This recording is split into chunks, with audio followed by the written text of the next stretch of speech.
What's happening, everyone? And welcome to our controversial Rescore special, the rematch between Canelo and Triple G. Now, this first fight ended in a draw, a very controversial draw, and people wanted it to be run back, and so they did. They went at it again a year later for the WBC belt, Super WBA, and the ring title. Now, I just want to remind everybody, at the time, Triple G was ranked number one pound for pound, and Canelo was generally agreed as top 5 pound for pound. So they ran it back, and Team Golovkin, they issued a challenge. They said, stand in the pocket and fight Mexican style. So an adjustment was made, and Canelo was given the decision, and people still cried about this being a robbery. Was it a robbery? Well, to find out, I got special guest D-Style Boxing in the house, and George with Off the Ropes Boxing and MMA, and Nopal Boxeano. So we're going to find out right now if this fight was a robbery. We have fresh scorecards. D-Style, please kick us off. How'd you see this fight? Well, first, I kind of want to like get one of those raisins and over to Canelo. You know what I mean? Like here's a great. You know what I mean? But shout out to the crew. Shout out to everybody. So the rematch. Let's talk about it. So first of all, something that I'm not sure we mentioned it, but there was a lot of an animosity going into this one because Triple G was very vocal about, he tried to cheat and all that good stuff. But there was VADA testing for this fight, just so everybody understands. You know what I mean? Just putting that out there. The first thing that stands out, round one, he's very, very aggressive, Canelo. He starts aggressive, and he does two things I like from the first fight. I like the fact that he was a little too negative at times, and I like the fact that he wasn't using his jab. And I'm sure they went back, they watched film. I'm sure they also pointed this out, so they started utilizing the jab a lot more. Gennady Golovkin met his match with the jab in this fight. I just feel like round one, although it was competitive, I scored it for Canelo. I thought he controlled the round for the most part. But I could see someone giving it to Triple G. I could see that. Like, you know what I mean? I personally gave it to Canelo. Round two, again, pressure, aggressive. I feel like Canelo was catching a lot of the shots. And I think, like, if you go back and you watch it and pay attention, a lot of those shots from Gennady Golovkin are not landing. However, similar theme to the first fight. He's going to the body a lot, right to the body. The jab is landing left to the body as well by Canelo. So he's giving him an all across the board, kind of a performance.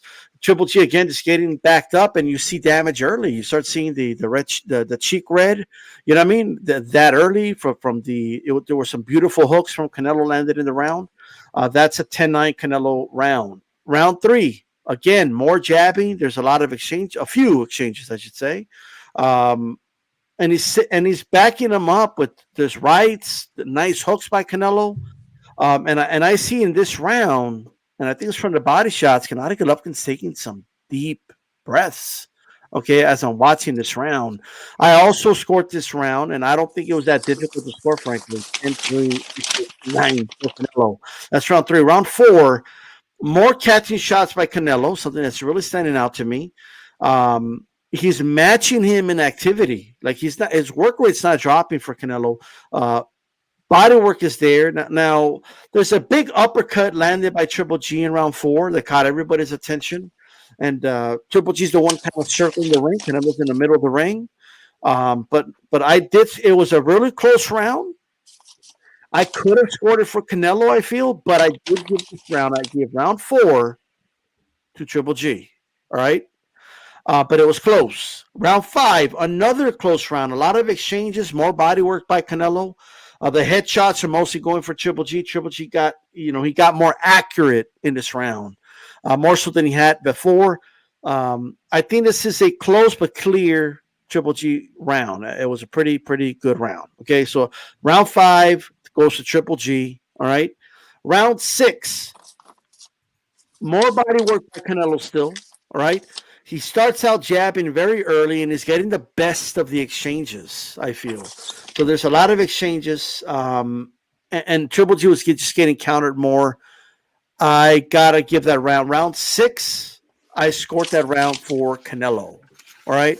Round 7. So someone's turning some pages. I could hear that loud. Sorry. But now, look, round 7, still aggressive, inside and out, body work by Canelo.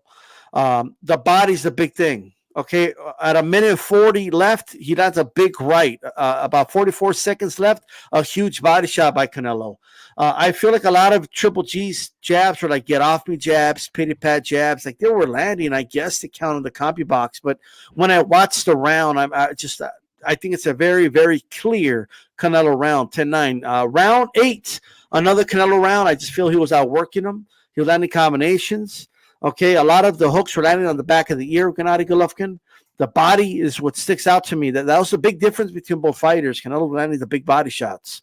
Most of the shots are being blocked by the guard, I feel. I think people should go back and watch this round. The guard was blocking a lot of those shots. Now, Gennady Golovkin was getting his hits in, his licks in, but it was usually in exchanges where Canelo was landing as well. I also feel like going back into the corner, Abel Sanchez at this point is yelling at him, saying you got to do more than the jab. And Gennady Golovkin's face is already looking disfigured a little bit on both cheekbones, and he's taking some serious deep breaths. Round 9. This is, again, another round that I scored for Canelo. The body work, again, I keep putting this in all caps. I think he was blocking a lot of shots. He's also landing jabs. Big body shot, 44 seconds, right to the body, which landed. Okay. Again, Gennady again is only landing in the exchanges and an occasional jab. It's just what I was seeing. Now, so that's another 10-9 for Canelo. Now, everything did change a little bit in round 10. All right. Canelo started round 10 strong. He was still the aggressor, right? But Triple G, he was landing some big shots. He was landing some good exchanges. And I feel while competitive, he was getting the best of Canelo in the exchanges. Very close round, but I did score it for Gennady Golovkin 10-9. All right. 11, another big round for Gennady Golovkin. Canelo did kind of turn the tide with a minute and 20 left. He was taking some control back, but in the first half of that round, Gennady was the aggressor. He actually backed up Canelo momentarily against the ropes. Canelo did a good job getting out of the ropes, but I feel like Gennady Golovkin, for the most part, he controlled that in round 11. Round 12 is where I have a big disagreement with a lot of people. A lot of people give this round to Gennady Golovkin, although if you go to the fan scoring on BoxRec, it's practically even. Like it's really, really close. But I think both guys are landing a lot of leather. Both were getting hit. But I feel like Canelo was landing a lot of left hooks, right hands, and body shots. While Gennady Golovkin was landing jabs, and he was also landing some bombs himself. This was a really good round, by the way. Probably the most exciting round of the fight. Both guys are going bombs away, but I feel like Canelo ended strong. I think, the commentating team and fans say Canelo was tired, but who cares how he looks? He was still throwing, and he was matching the output. So a tired man can't throw a lot of punches. But overall, I scored it 8-4 for Saul Canelo Alvarez. I did give 2 very close swing rounds to Gennady Golovkin. I give 1 swing round to Canelo. But one thing that stuck out to me game plan wise, especially in the first half of the fight, Canelo utilized his jab a lot better. He stayed away from the ropes. He was the aggressor, and he was also loading less on his punches. He was unleashing from the shoulder a lot and landing a lot of counters on Gennady Golovkin. But 8-4. Great stuff. Thank you so much. D-Style Boxing, 8-4 for Canelo. I want to give a shout out to JC who's in the house. He says that Canelo clearly whooped that boy. Long live boxing. Sean Gringo Hicks is here, and he says, nowhere to run, nowhere to hide. Yeah, man, we're here ready to talk about it. I want to give a shout out to Remy and Nando.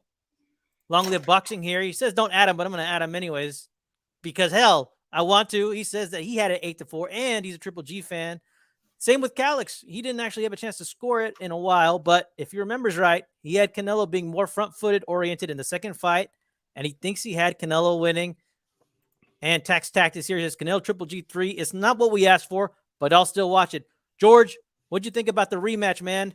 How did you see this fight, and do you consider it to be a robbery?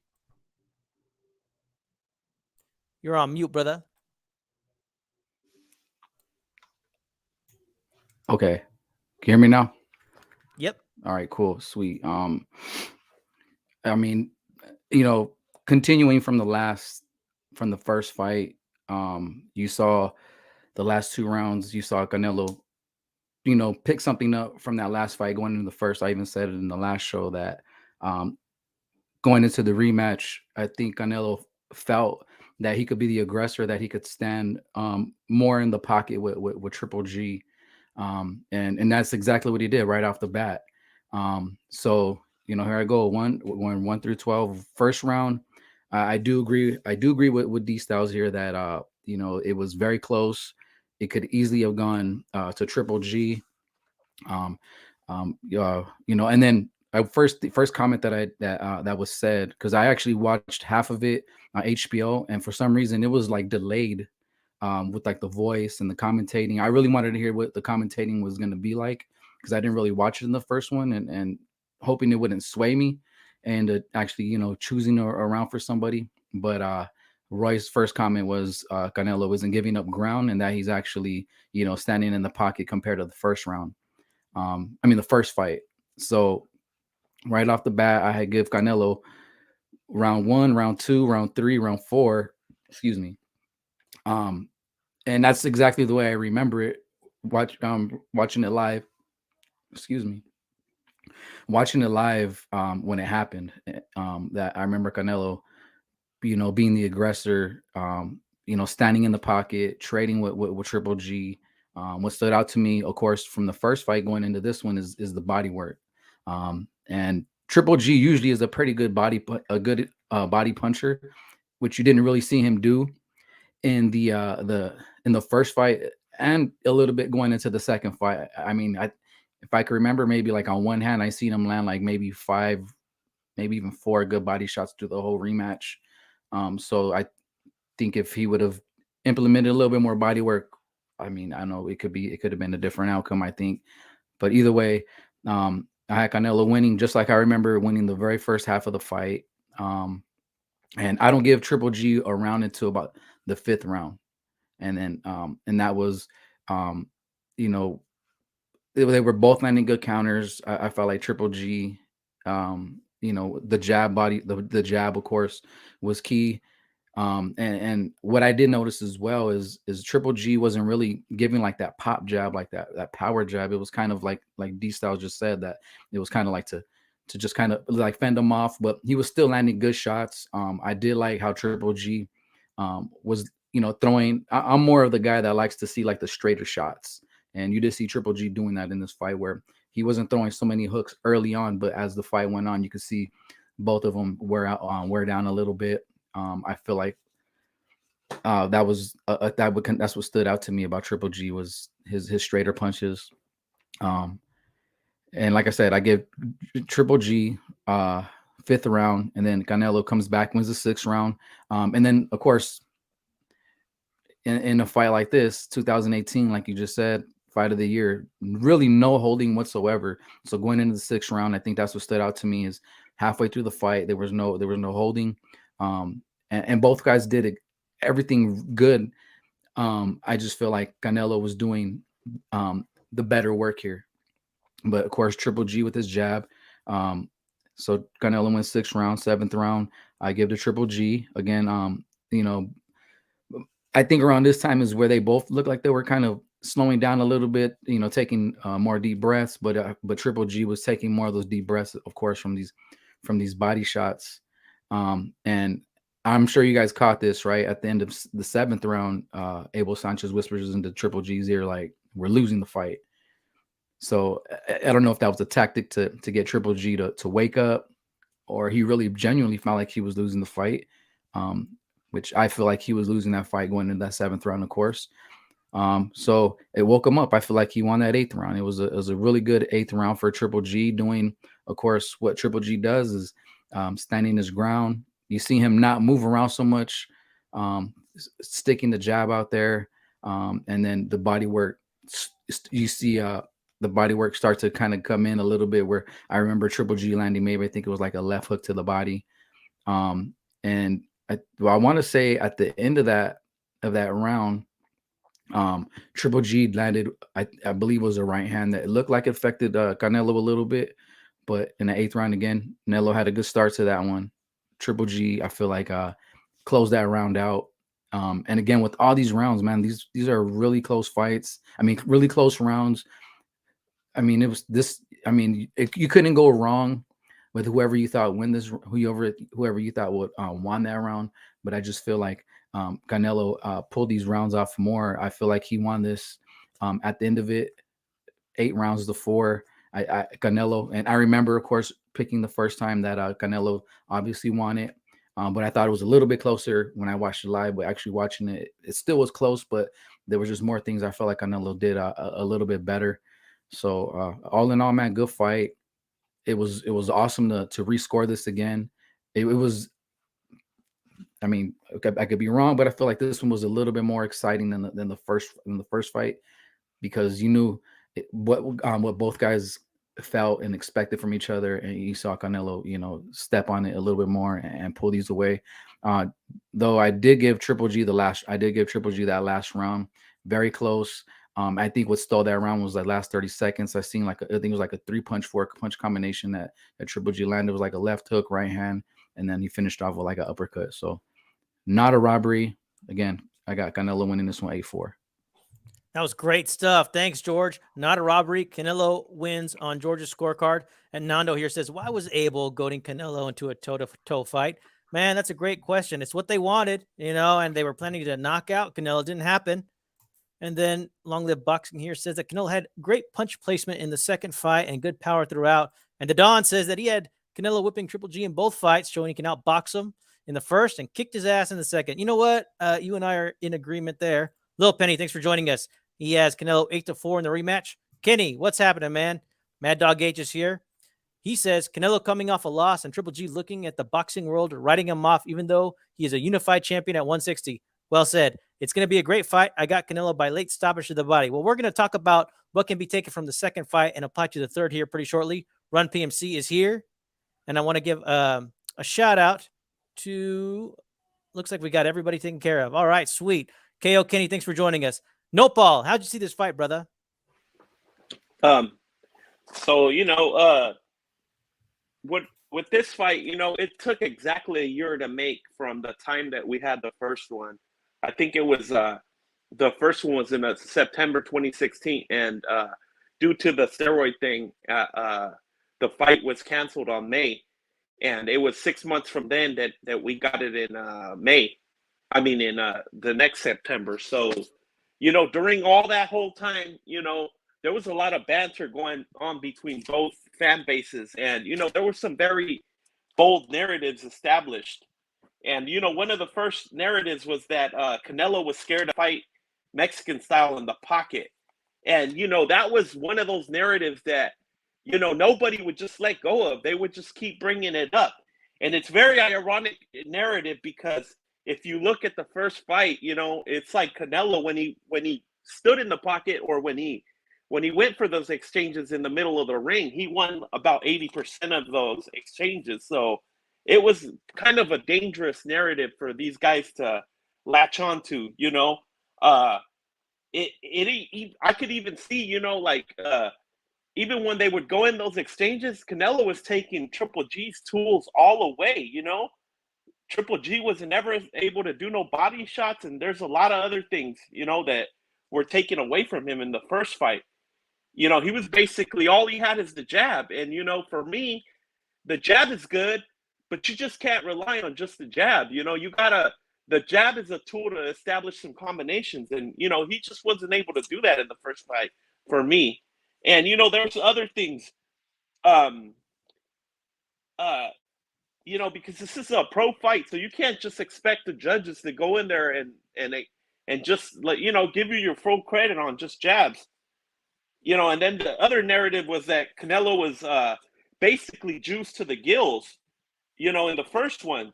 And, that's kind of another crazy narrative, because even if that was basically to rely on that narrative right there, it's like most of these guys that like Triple G, they were trying to say that Triple G won that 10 rounds to 2 or 9-3. And, dangerous narrative. It's kind of like an ironic narrative because, you know, and when they were trying to establish this or convince people that Canelo was on steroids in the first one, they actually, for a little while, they had to admit that the fight was really close and that Canelo almost won. So, you know, they were contradicting themselves left and right. And, you know, the other one was that Canelo was a super diva. And, you know, that basically is, you know, without spending too much time on that narrative, we know that that's not even true. You know, fast forward to right now, he's been very good to his B-sides. And even in that fight, they gave into a lot of demands that gave Triple G a lot of momentum. You know, they basically paid him 50% of the purse. Also they, I don't know how Triple G managed to do this, but they took away the national anthems.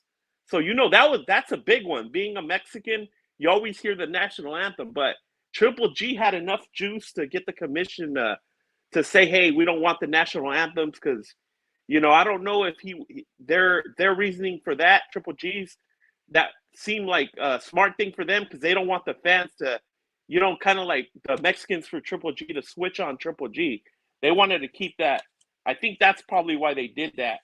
And so going forward to the fight, basically Canelo was on everybody's shit list. So, you know, Triple G had all the momentum. And, you know, for me, it seems like the story of the fight, which they do bring up a lot, the rules were already established for this fight. All Triple G has to do really is replicate what he did in the first fight, and he's going to get the win, you know, because everybody hates Canelo and all that. And, you know, and not only that, Canelo doesn't have no steroids anymore. So there's no way he's going to be able to replicate what he did in the first fight. So, you know, starting with the first round, I think, you know, it was obvious that the whole game plan was to stay in the pocket the whole time. And it was very obvious. And from the first round, Triple G was already backing up. And so I think Triple G realized early that all he could use is his jab, you know, and he had to be extremely careful. He was getting popped all over the place. So, you know, round one, I gave it to Canelo. Round two, Triple G continued to back up. And this is when, you know, you hear the commentary. Abel Sanchez was already telling him, hey, you got to be more aggressive, you know, and try to knock him out. But, you know, it didn't seem to he was already warning Triple G from the second round. So I gave the second one to Canelo because he was doing beautiful work all around. He's hitting body shots, hooks, everything. Even his jab was going in there, something that he normally doesn't utilize with a guy that's bigger than him, you know. And then round three, here goes Sanchez again. He's complaining, hey, you're backing up too much, G. And around this time, Roy Jones Jr. and Max Kellerman, they start kind of like, because I noticed that Lampley, he just keeps saying jab, jab, jab. So he's like highlighting the fact that he's making those jabs. He's highlighting those jabs that Triple G's landing a lot.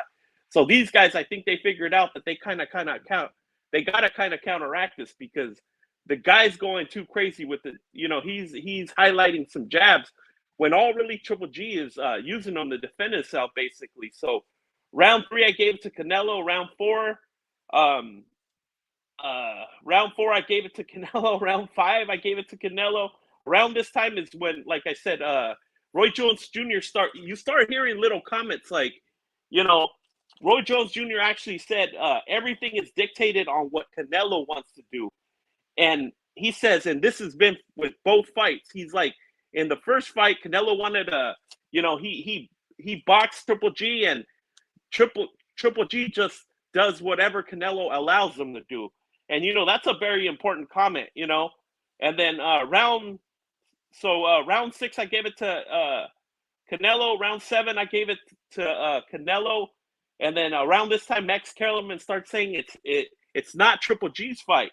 So everybody basically is accepting that that Triple G's not doing so good. Round eight, this is when Roy Jones Jr. said he's basically, so you kind of get an insight of what Roy Jones Jr. thinks. So right here he says, first fight he beat him by backing up. This fight he's beating him by backing him up. So right there, it paints a whole different picture of what people thought. People thought that everybody thought that, Triple G beat Canelo, and it just wasn't that way. Roy Jones Jr., I think he believes that Canelo won the first fight. Round 9, I gave it to Canelo. About round 10 is when Triple G, I guess he realizes, because by this time, Abel Sanchez has already told him, hey, we're losing this fight. You got to change your game plan, or you just have to be more active. And then Triple G really turns it around 10, to the point where even I think in round 9 is when kind of like that was one of the highlight shots where Canelo gets hit. He kind of moves with the punch, and it looks really dramatic. It looks like he's really hurt. And I think he kind of got stunned, yes, but he didn't back up at all. He just, juked his way out of that. And then when he recomposes himself, he goes right back to trying to stop Triple G. But nevertheless, I give that round 10 to Triple G. Round 11, it's like, I think this is the round where Triple G does very well for almost 2 minutes at the beginning. Then Canelo kind of finishes it off the last minute and 20 seconds or something like that. Finishes it off and kind of, I think, still, I'm not sure. I don't, it's like, it's a swing round, but I still give it to Triple G, because he did most of the work at the beginning. And then, so round 12, I also give it to Triple G. I think he did pretty good in the last 3 rounds, a little too late for in my opinion. So I score this fight 9 rounds to 3, Canelo. This is, again, one of them situations kind of like the Loma fight where Loma starts doing kind of good at the end. And even is that enough rounds for somebody to say that, Triple G won?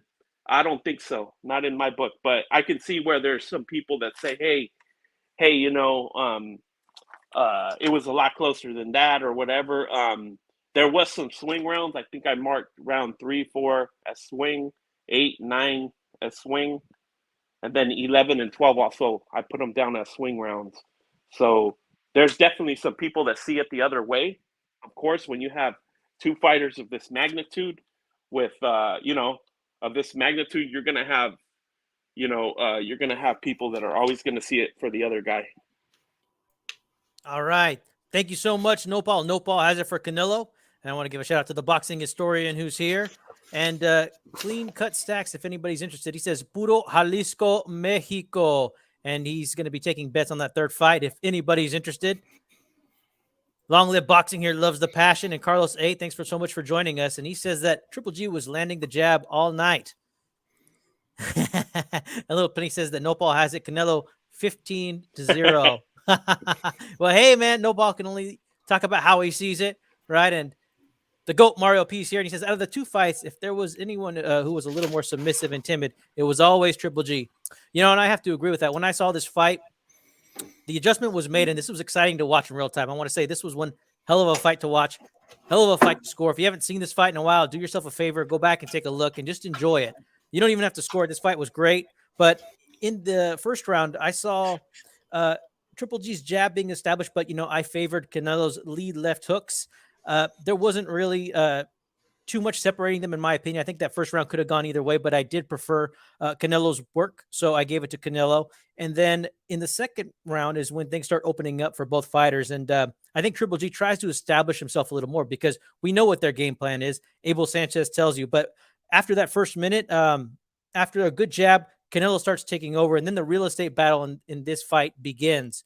Canelo was taking over with flush counter shots, and he was winning the inside game and the mid-range at all times for most of, I would say, the first 3 quarters of this fight. He would come in. Triple G was never able to impose his will at any time. Canelo was always the one on the front foot. There were some times towards the end of the fight, which I'll get to, where Triple G did some good work, but this is where you see the beatdown start, and Canelo starts taking over this fight early. I gave Canelo rounds 1, 2, and 3. And then in 4, I thought there was a bit of an adjustment made where it was Golovkin's best round, and he had good momentum with the jab along with a couple of power shots, but it was still a competitive round. Canelo was still getting his in. Round 5, I gave to Canelo total ring control, plus mid-range domination, inside range domination, and even on the outside, it wasn't outside for very long, but Canelo was still getting his good shots in as well. So I was thoroughly impressed with what Canelo was doing, as well as Golovkin. But to me, it was just Canelo dominating the real estate battle and imposing his will ultimately. Round 6, I did give to Golovkin because he was staying in the pocket. He made a stand in the 6th round with good defense. I thought it was enough to steal the round. I had it as a swing round. Round 7, I gave to Canelo. Canelo takes over again. And then in round 8, I gave that to Triple G. I feel like his activity offset Canelo's early onslaught in that round. Round 9, I thought was a great round, swing round, but I gave it to Canelo. He gets the edge for commanding the center of the ring and his great body punching. Number 10, Golovkin, I feel like he kind of wakes up, and this is a decent round by him. There's a bit of a dynamic shift. Both guys are starting to slow down a little bit, and Golovkin is starting to get nice shots in. And in round 11, I think Canelo wins that round, competitive round, but Canelo totally dictated the pace in that round. And then I felt like round 12 was an excellent round by Gennady Golovkin. I think he opens it up well. He connects more, and then he closes out very strong. I think he gave it his all. But I have Canelo winning this fight 115 to 113. And then I gave Canelo the swing rounds of 1 and 3, while I gave Triple G the swing rounds of 6 and 10. So that's how I have it. So it sounds like we all have it as a clean sweep for Canelo Alvarez. And I want to open this up, man. Let's talk about this fight. If you guys have anything to add, I want to know what you thought about the adjustment in general. If there's anything that Gennady Golovkin could have done differently. And I also want to know if there's anything that we can glean from this fight that we can apply to possibly the second fight. Do we have a better version of Canelo now? I want to know your thoughts on everything. D-Style, please take it away. Well, I do think Canelo showed improvement and he made the right adjustments from the first fight to the second fight. And I think he answered the call in terms of being challenged to come forward and fight like Mexican style or whatever. Like, he answered that call. He won the story of the fight, and in my opinion, he obviously won the fight. Like, you know what I mean, as well. But so I think he was an overall winner, and I do believe he's better now. I think he learned from this fight even, and got better and improved, and we're seeing the best Canelo right now, right, in my opinion. But here's the thing with me. So rounds 1 through 3, I think we all agree. However, round 1, it was kind of a quiet round.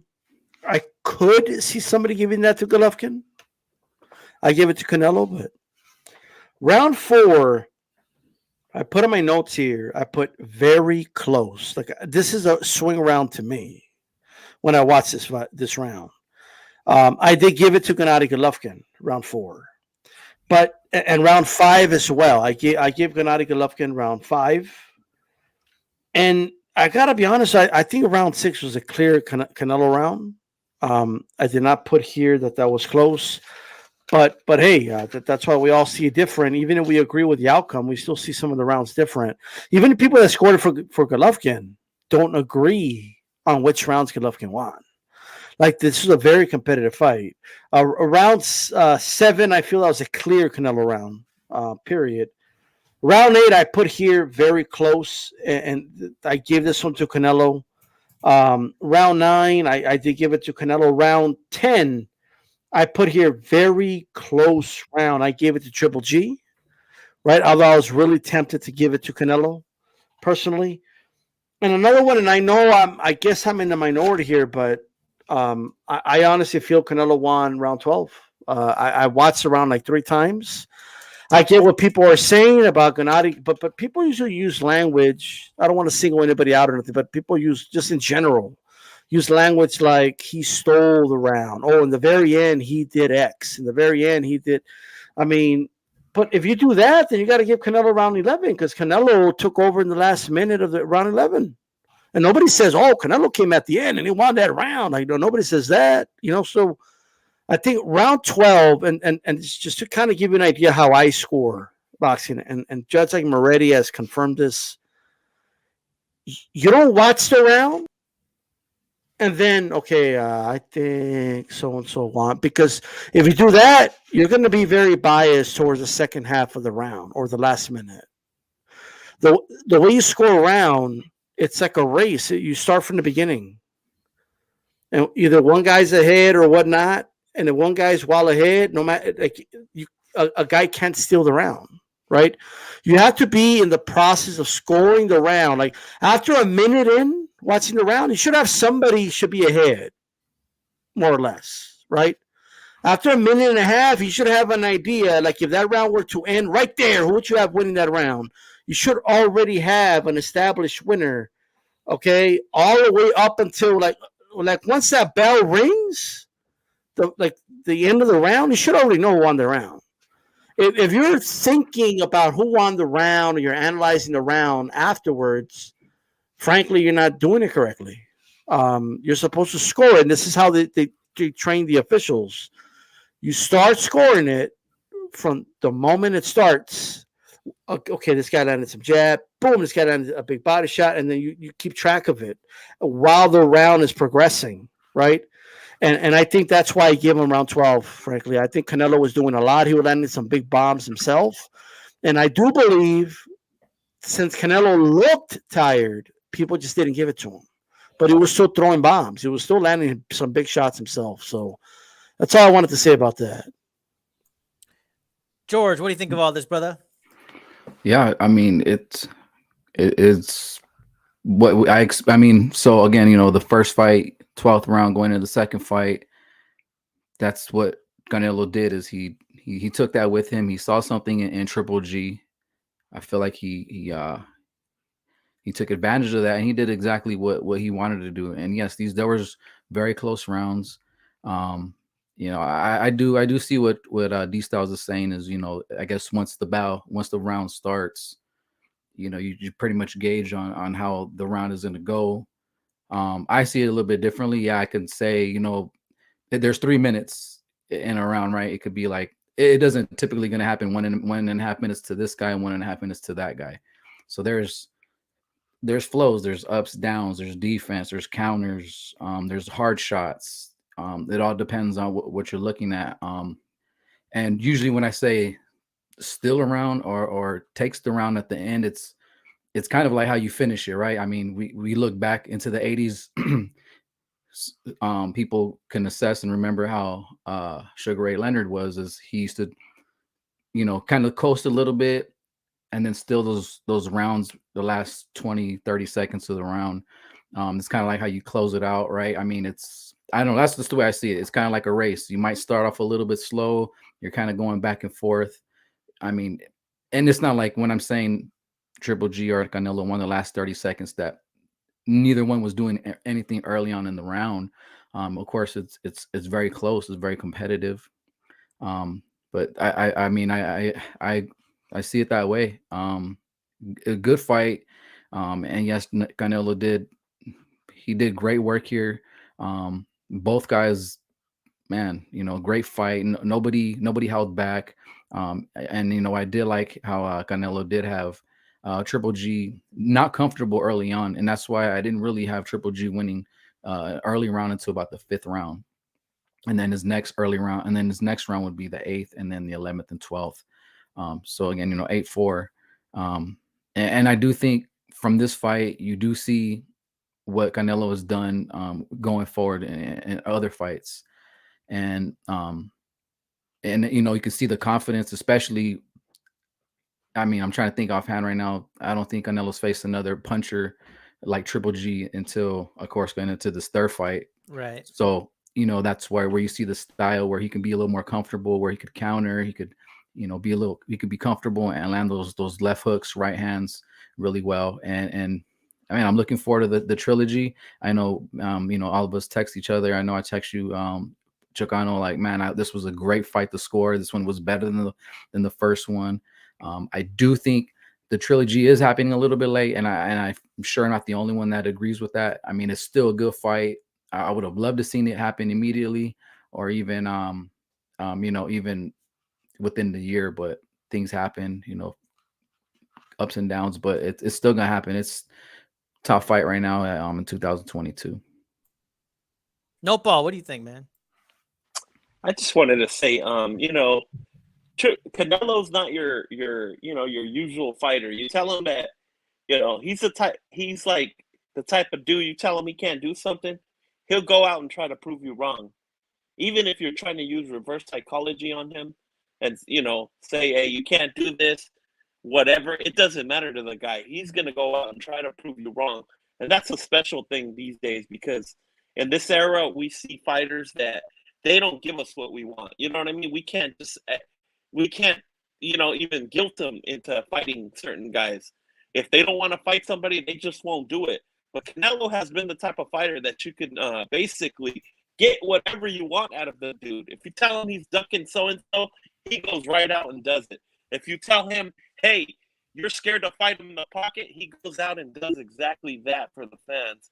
So, I don't know if that adds to why people hate him, but for me, I think it's a very honorable thing, and I'm glad that he went out and, proved a lot of people wrong on this one. Like if this was like an amateur fighter or whatever, of course, this probably could have been scored a draw. But guess what? This is pro boxing. Yeah, storylines. We have a lot of things that fans were heavily invested into this fight for a whole year, just talking shit back and forth. So, of course, all that's going to play into, into the end result. In this case, you just see Canelo putting himself in danger the whole damn fight, to squeak out a win. And I think that that's something that we should all appreciate.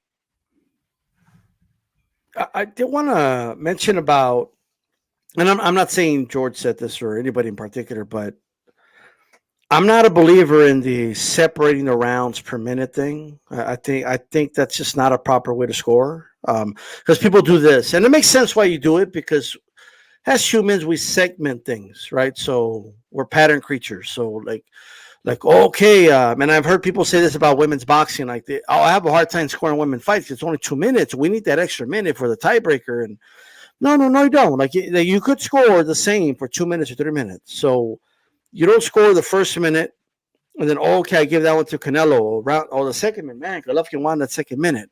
It's going to come down to this third minute. No, I believe rounds are about building equity. So what I mean by that, if a guy comes out and he starts throwing bombazos and he starts knocking a dude from pillar to post in the first minute, and the other dude in the second minute lands a couple of jabs and that's it, those 2 minutes are not equal. It's not like oh man, they're 1 minute each. It's time to see who wins the last minute, because even if that guy lands a couple of more jabs in the third minute, was it enough to make up for what happened in the first minute? And that's where your judgment comes in, right? But it can't be like a rule, like a hard rule, well, you want 2 minutes versus 1 minute. That's not how it works. That's not how we separate the rounds in a fight that way with the tempo and must system, but we don't separate the minutes within the round, right? So the way I see it, it is like a race. So if a guy is well ahead, right, he's ahead by this much, in the last 20 seconds, the other guy catches up but doesn't finish before the other guy, he still lost the race. And I think the build of equity in a round is something that I personally feel a lot of fight fans don't take into account. You know what I mean? And that's very important to keep in mind. That's why you start scoring it. Like I said, I don't care if it's an odd number. I don't care if it's 1 minute and 30 seconds. If you watch a round for 1 minute and 30 seconds and someone pauses it, you should be able to answer the question. If you're not ready to answer the question, who do you think is winning this round? At that point, you're not scoring it correctly. You should be able to watch a round for 40 seconds and somebody pauses it, who's winning this round, right? You should be able to answer that question. There should be an answer there. If they pause it at 2 minutes and 20 seconds, you should be able to answer who's winning that round, right? Because you're supposed to already be in the process of scoring it, right? Just like a race. We already know who's ahead. If it's a 400-meter race, you know who's ahead after 100 meters. You know who's ahead at 120 meters. You should already know, right? So I believe that that's how boxing should be scored, which has been confirmed, okay, by Moretti in an interview he did with Joe Habib. That's how they train the, boxing judges to score. That's how you're expected to score in the 10-point must system, right? So, but that's how I personally see it. I just wanted to throw that out there. And I wanted to say something in response to that. I think that is how you should score it. Unfortunately, there's not many fighters that fight like that. The only one that I personally noticed that he fights exactly like that. It's like a fighter will punch him, and immediately he'll try to get his get back, and his get back's going to be a couple extra punches landed more than the other guy. So he's always stays kind of like ahead of the other guy, and that's Juan Manuel Marquez. I noticed like in the Pacquiao fights, every time Pacquiao would score a blow, this guy would try to get him back and land an extra or two more punches. So he was very easy to kind of like it was very easy to score those fights because you could see that he was always staying ahead of but let me put it this way, Nopal. Like if you look at the Haney Cambosos fight, if we erase the third minute of every round, I still think we would all have Haney winning, despite of how he fights. Yeah. That's what I'm saying. Like it's not a matter of how long the round is. It's just they happen to be 3 rounds, and of course you have to watch the whole round to know Juan, obviously, right? But I just think a round could be stolen if it's close enough to be stolen. Is what I'm saying. Absolutely. You have to get to catch up in order to steal the round. Like I think a misconception with the Hearn, not Hearn, I'm sorry, Hagler Leonard fight. If you watch the fight, it's not like Leonard was doing nothing, and then the last 20, 30 or 20 seconds or so, he started just going all out, trying to steal the round. No, he was closing out the round strong, but he was still doing enough within the other 2.5 minutes to where it's not like Hagler was like super ahead. If he was, I think some of those rounds Leonard was just outboxing him, but in the rounds that he was a little ahead, it was by this much. So that allowed Leonard to make up for it in the last 30 seconds. So that's the only thing. Yeah, and I completely agree with you, T-Style, but sometimes it's tough, man, because like one fighter will be landing, let's just say, for example, he'll consistently land a jab for like, say he'll land like 11 jabs, and then the other guy won't be doing that, will kind of just use his footwork, and then out of nowhere, he'll land like a 6 or 7 punch combination. And so technically the jabs are like, the other guy landed about 11 jabs, and you might have him ahead, but in my opinion, I'm going to give it to the guy with that combination because I value that more over the jab. I don't think the way you described it doesn't sound tough to me at all. I think I would give it to the guy that landed the power punch combination over the guy that landed the jabs, right? Now, obviously, I don't like dealing with like the problem with hypotheticals is that I like to actually watch an actual round with live bodies and flesh, right? Because that, like, to me, damage matters. The effect you have on an opponent, all that matters, right? So I'm just taking what you're saying by face value. Just in general, we can't compare a jab to a power punch. You know what I mean? But there's going to be tough situations. Like if a guy lands 100 jabs, the other guy lands 10 power punches. Well, yeah. Now we have a different dynamic because 100 is so much more than 10. You know what I mean? Yeah. Even if those are power punches, are we going to take the 10 shots from the shotgun versus 100 from a pistol? I think I might favor the 100 pistol shots there, but I would have to watch around like that. But all I'm saying is that I just think people need to know this. Like, start scoring the round. Like in your head, already have like you go up so much if it's a jab, and you go up so much if it's a power punch, and you kind of gauge it in your mind as the round is going on. You know what I mean? Until the end of the round. That's how you should score the rounds.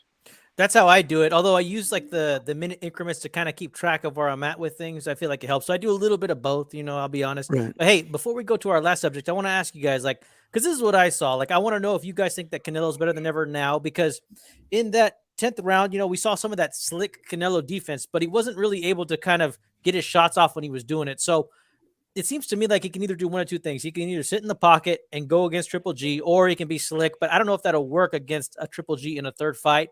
In this rematch, what I saw that I would love to see again are just crisp, stiff jabs. I also saw a straight right over and over again that I really don't feel like I see anymore. I saw more activity. I saw combinations to the body, multiple shot combinations to the body. And I also saw Canelo being chingon, which I did not see in the Bivol fight. So I want to know what you guys think. Like, are we really going to see the best Canelo going into this next fight against Triple G? Yes. He's going to knock him out. Yep, I think so, man. And I go with that. you, I believe that. yeah, I think the one thing he can do is look. I don't mind a guy circling the ring, getting on his back foot. If Canelo does that for 20 seconds around, like that adds up. You know what I mean? So that gives him a breather. Like in the second fight, he was so amped. He was so motivated to show people this fucker is not going to back me up that he didn't take a second. Like there was like I don't think Gennady Golovkin wins a round if Canelo does what he was doing on his front foot and took like 20, 30 seconds around to kind of circle the ring a little bit, take a breather, and then go back into pushing this guy around. He would have made it easier on himself. The one thing Canelo's gotten better at, I saw it in the Billy Joe Saunders fight against Caleb Plant. Is even against Bivol. I don't think Bivol gets enough credit for his defense in the pocket against Canelo. Right? It's not like Canelo couldn't catch up to him. That wasn't the problem. Right? The problem is when he got up to him. Right? He caught up to the Roadrunner. The Roadrunner was like moving around, like, but that's a level of defense. And no offense to Gennady Golovkin, no offense to anybody. Bivol has a very underrated defense, and he's one of the best at it. Right? I know he's from, he's not from America. He's not American, so nobody wants to give him credit for that, but he is. In this fight, there's two things that I don't think a lot of people acknowledge. I think you guys do, but just in general. I never saw one round that people said, man, Gennady won that round with the body shots. Not one in both fights. Not one time did somebody say, oh my God, Gennady Golovkin went to the body hard, bro. Right? Canelo had a lot of success going to the body. That's number one. Number two, he's had success going backwards and moving forward. And now he's acclimated. So, like, I think he's going to come out in a hybrid style, believe it or not. He's going to have a hybrid style, what he did in both fights, coming into this fight. I think he's going to meet Triple G halfway. He's going to lead when he wants to. He's going to back up when he wants to. Okay? And I think that's going to throw Gennady Golovkin off. I think he knocks Gennady Golovkin out in under 8 rounds in this fight. He's gonna knock him out cold. Done, or they'll stop it.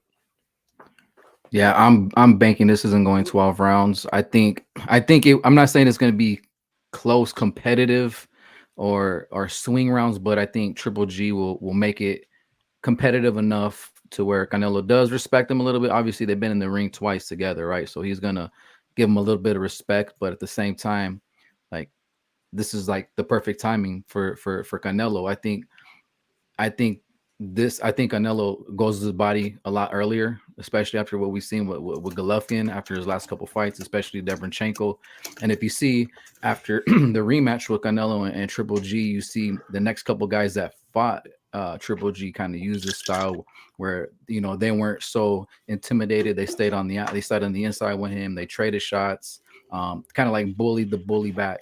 And Murata, I thought watching that fight with Murata and Triple G, I thought, man, we're about to see Triple G get stopped, or this is going to be it. But Triple G dug a little deeper, and got it done. But here now, when this third fight was made, I knew this wasn't going to go the distance. I feel it's going to end all with a body shot, man. I think Canelo's going to land that body shot and get him out of there. And Sean Gringo Hicks wants to know if anybody here is concerned that Canelo might be too emotional and frustrated by Triple G and the media that can be a negative. Nopal, what do you have to say to Gringo here?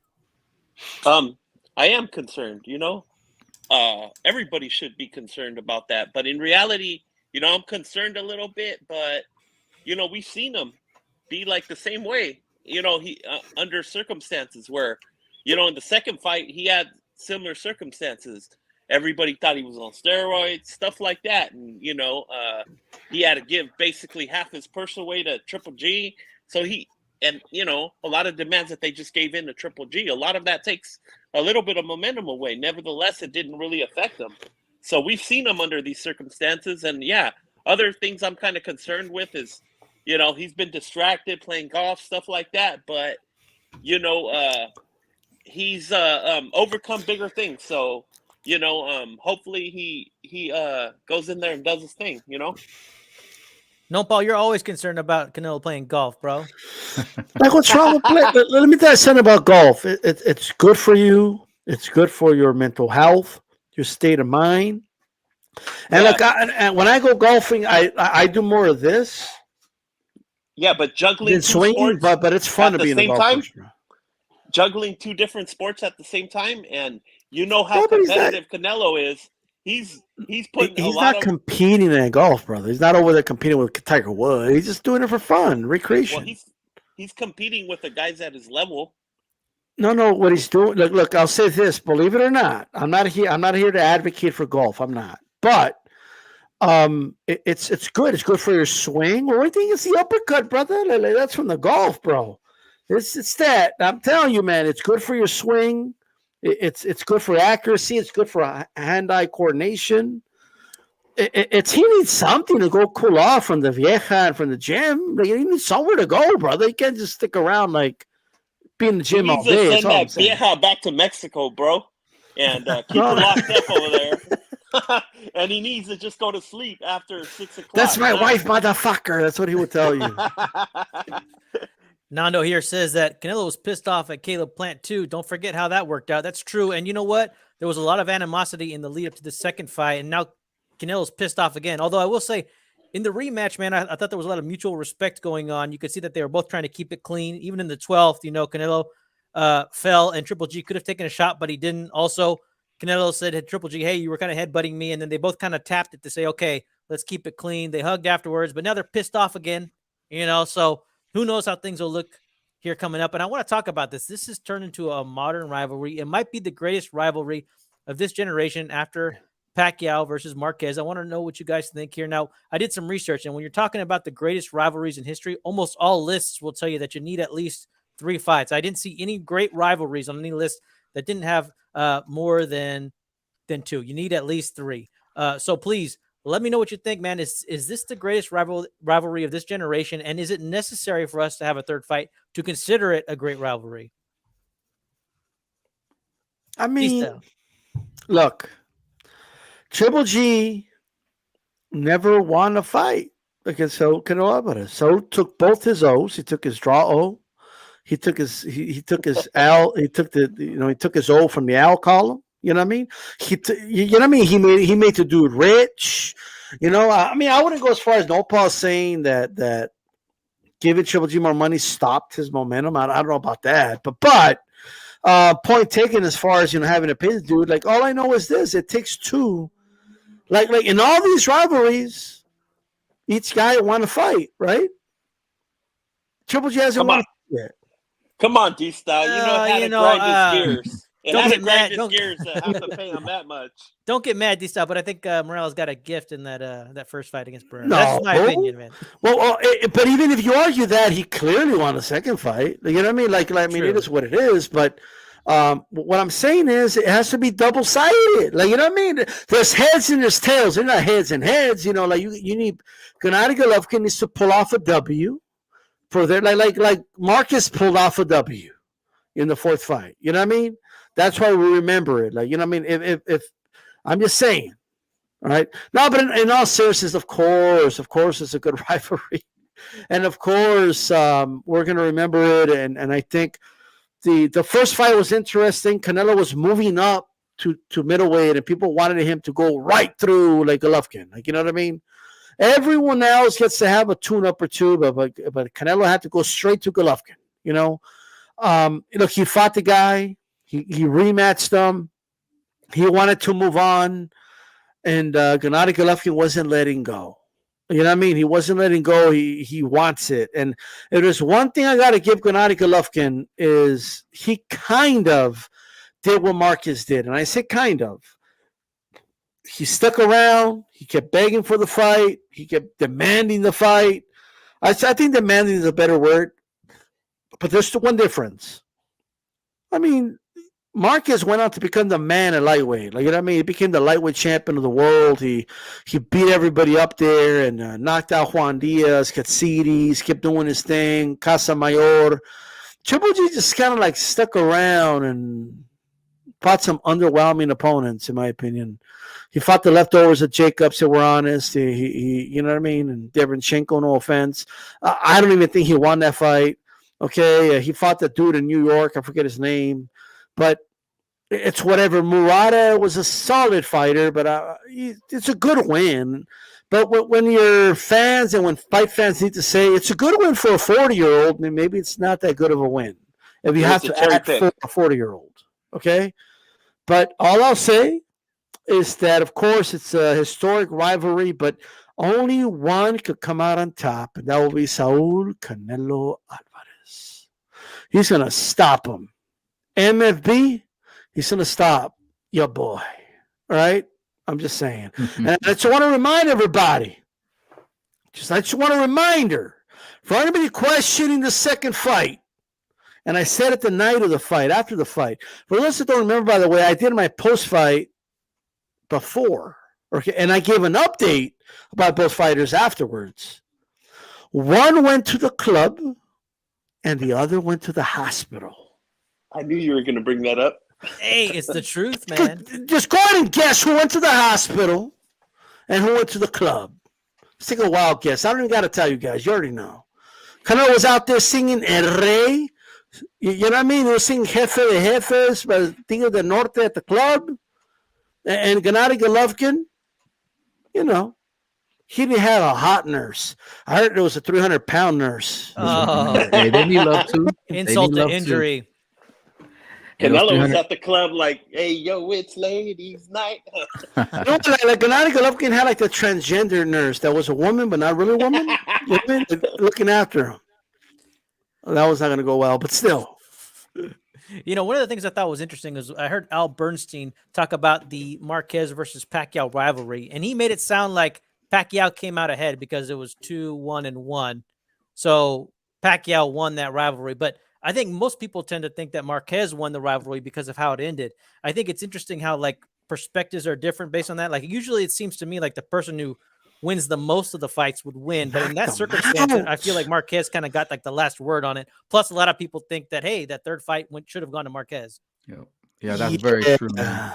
Yeah, that's very true. I think that's unofficially right. I think that makes sense, is how he just put the stamp on it. I was one of the ones that thought the third fight should have went to Marquez, even though it was razor close, and for him to stamp it out like that. Close.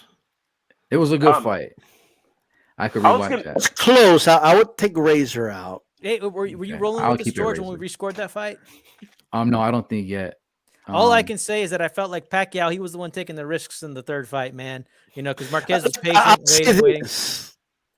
I get tired of saying that Pacquiao was avoiding the smoke, and that's ridiculous. I mean, he fought the guy 4 times, okay? And then the third fight, people didn't even want him to fight Marquez.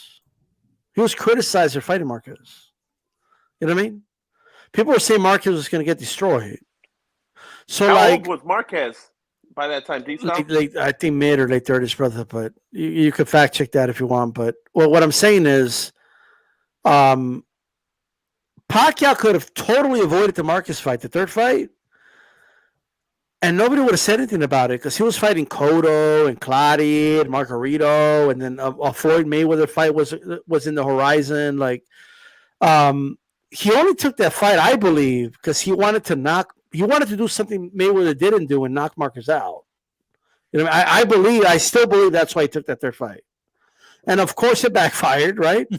And then the fourth fight, I'll end up with this. The 2 best rounds that Pacquiao ever had against Marquez was the first round of the first fight and the last round before he got knocked out. Dude, like, if we keep it real, he was beating the fuck out of Marquez. Oh, that fourth fight is so good. He was beating him up, and I think he got a little too overconfident, and then he got caught with that big ass.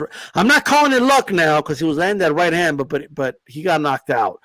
I have no idea if Marquez finishes that fight, because even he himself has said a million times that was all I had left. You know what I mean? That fight. I knew I had to knock him out. I was not going to try to go for decision. And then he even said there was no fifth fight because I had no legs. Like I was done. You know what I mean? So it is what it is. Yeah, his nose was broken too. It was bad. Oh, I was thinking, bro, like literally, I was watching that round. This is a true story. I put my head down because I'm like, fuck, Marquez getting. Because I was going for Marquez, you know? I go like this. I put my head down. And then my cousin goes, oh! I thought Marquez got knocked out.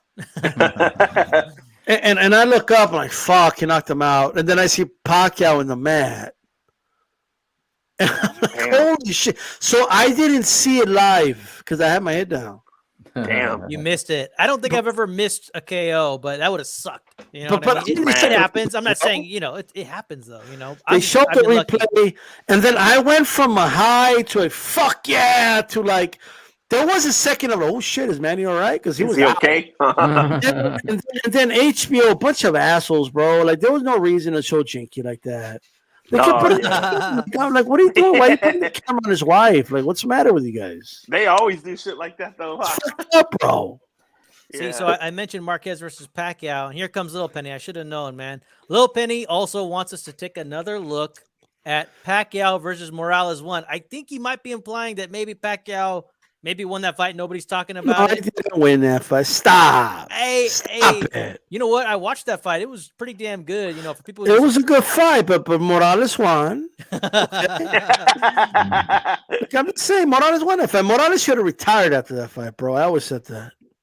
Hey, speaking of Morales, I don't know if you guys watch his little podcast with Barrera, but he interviewed Nacho, and they're saying that they purposely were putting themselves in danger on the fourth fight, because they were setting up a shot they knew that they could catch Pacquiao with, and that's why he took so much damage, and he finally was able to lure him to that shot and knock him out. It almost backfired.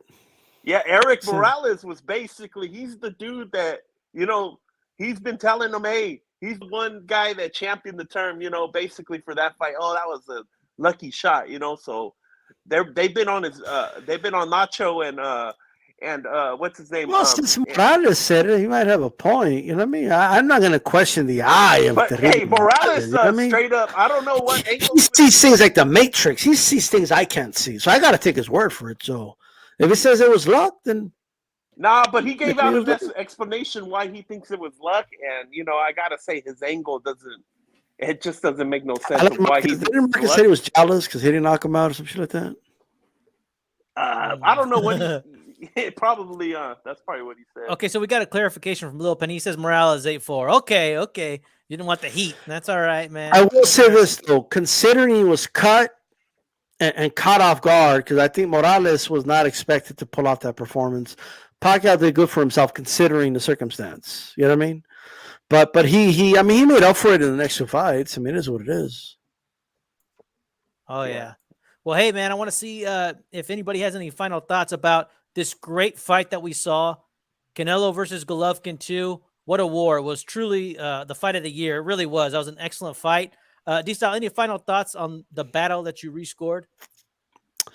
Look, man, at the end of the day, I think the one thing I think everyone gets caught up with who they think won. And of course, we're doing the rescore, but this was a really good boxing match. Like it's not talked about with the best middleweight fights of all time. And this is I would say a top. I mean, look, boxing has a lot of history, so maybe I shouldn't say it, but I'm going to say it.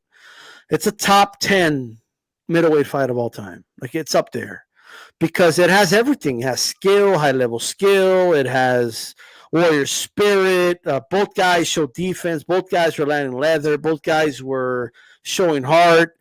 Both guys could barely lift their fucking arms in round 12, and they were still throwing bombazos, you know what I mean? And till the end, like they were throwing till the end. There was I think he's the one that said there was no clinching in the fight. You know what? That didn't even dawn on me when I was rescoring it. But it's true. Like it's just like there was no that's like unheard of today. You know what I mean? And I think it was an overall good fight. That this was some real sweet. You know what it was? It wasn't the sweet science. It was the science of violence, and it was beautiful to watch. It was some good boxing, and I think it's better than. And people are gonna hate me for this, but whatever. It's better than. And as much as I love a Gotti Ward fight, I love those fights, but it's better because the skill level's better and it's still violent. You know what I mean? That's why. And I can appreciate that. And I think this fight doesn't get talked about enough like that. It just doesn't. And that's unfair because again, people get caught up with the controversy. I don't think it was that controversial, but this one anyway. People get caught up with Gennady Golovkin should have won, or no, I think Canelo won. Guys, this was a good fight. Like this is a fight that people should be talking about for a long time. And it's a type of fight that if I had a boxing gym like that right there, I'd like to have it in a mural, like up in my gym or something. You know what I mean? Because neither guy looked bad in this fight. They both looked phenomenal in this fight. I think it was a great fight, and that's what I'll say. Well said, man. Yeah, dude. Nopal, do you have anything to add to that? Yeah, I mean, I just want to go back to the rivalry thing. I think for me, it is the greatest rivalry of this era for me personally. I'm not going to say it's better or other ones are better than this one because, that would do a disservice to the other ones. But I think it's a great rivalry because, there's a great storyline, and they could write a book about this. Canelo starts out when he's a kid. He goes over there and spars with Triple G, probably gets beat up or something. And, that's what people were saying. I don't know if that's true, but it just adds to a great rivalry. Later on, they end up fighting, fight 1, fight 2, fight 3. Looking forward to this last fight, man. See what happens. All right, George, what do you think, man? Final thoughts. Yeah, final thoughts. I texted you that earlier, right? With the old school, had like that 80s style of a middleweight fight. I mean, man, it was good.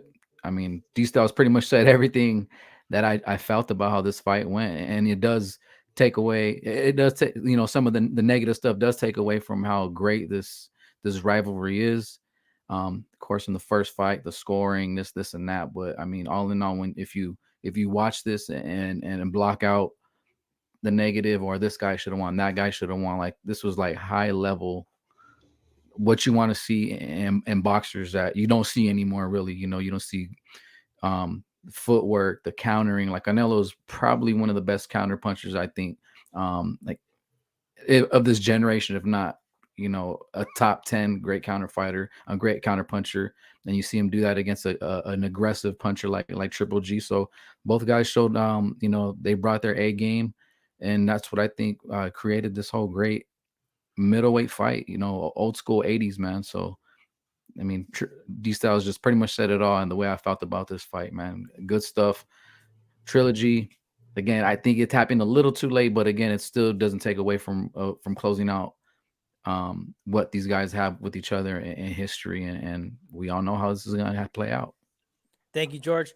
Yes, great fight. 2 worthy adversaries. It's like D-Style says, sometimes there's those fights where you have that feeling in your stomach, and I got that for the first fight, and I got that for the second fight. And you know what? I still got it a little bit for that third fight. Like, I was concerned about the Bivol fight. It's all there. You can take a look. Like, I was concerned about Canelo losing, but I wasn't concerned about Canelo taking a beating. I do have somewhat of a concern about Canelo facing more power than he's ever faced since this second fight. So I want to give a shout out to both of these warriors. I've always been a fan of Triple G as well. Canelo looks like he's going to have the upper hand, and he's going to win the story of the rivalry at the end of the day. But, it takes 2 to tango. So I want to give a shout out to both of these warriors. All right. So D-Style Boxing, thank you so much for joining us. George, Nopal, we are out. Peace out, everybody.